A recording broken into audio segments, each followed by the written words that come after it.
Okay guys, the next defect is known as hypermetropia. Sometimes it is also referred as hypermyopia.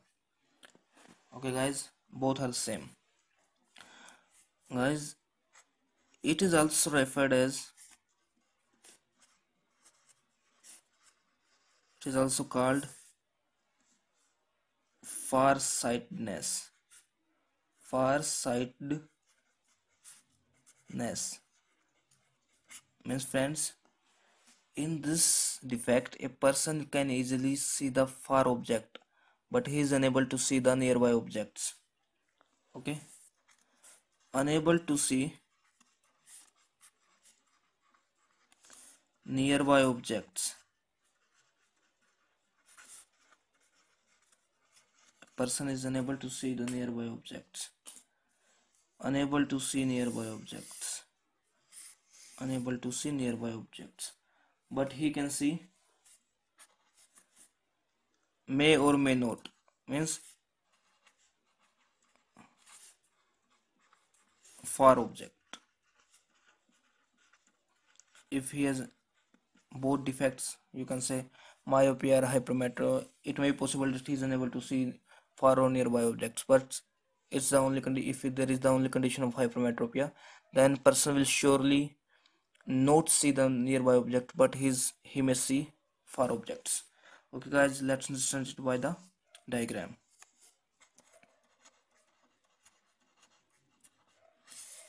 Okay guys, suppose it's an hypermetropic person eye. It's the eye lens. It's an eyeball. It's eye lens. Okay guys, it's retina. We need the image here. Suppose it's an object. Now the rays are coming from the objects, falling on the eye lens. Eye lens has the property to converge them on retina, but a person is suffering from hypermetropia. That's why the lens could not converge the rays on retina, but it is supposed that they will meet after behind the retina, image behind the retina. That's why a person could easily see the far object, but he is unable to see the nearby objects. Okay guys, the main cause of hypermetropia may be the smaller size of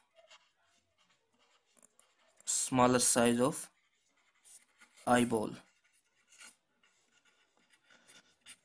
In hypermetropia, the size of eyeball became smaller. That's why the rays converge after the retina, and we didn't get the proper image, or the image is blurred, or you can say person is unable to see the far objects. Okay guys, let's see how hypermetropia is corrected. Correction of hypermetropia. Correction of hypermetropia.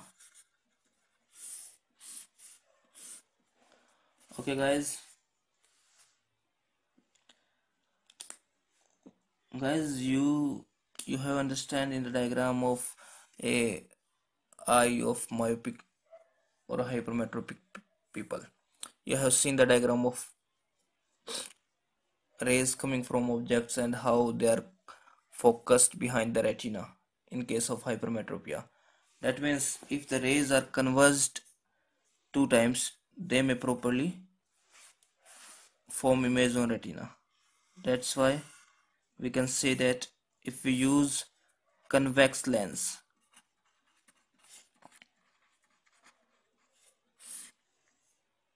can be used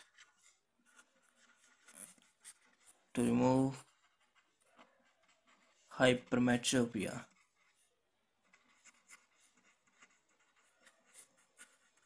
Okay guys, let's see the ray diagram. Suppose it's an eyeball and it's an eye lens. Okay guys, it's an eye of a hypermetropic person. This is an object. Okay guys, the ray is coming from the object, but the doctor has provided a glass having convex lens to the patient. The rays coming from the objects. Okay guys, this lens will slightly converge the rays coming from the objects.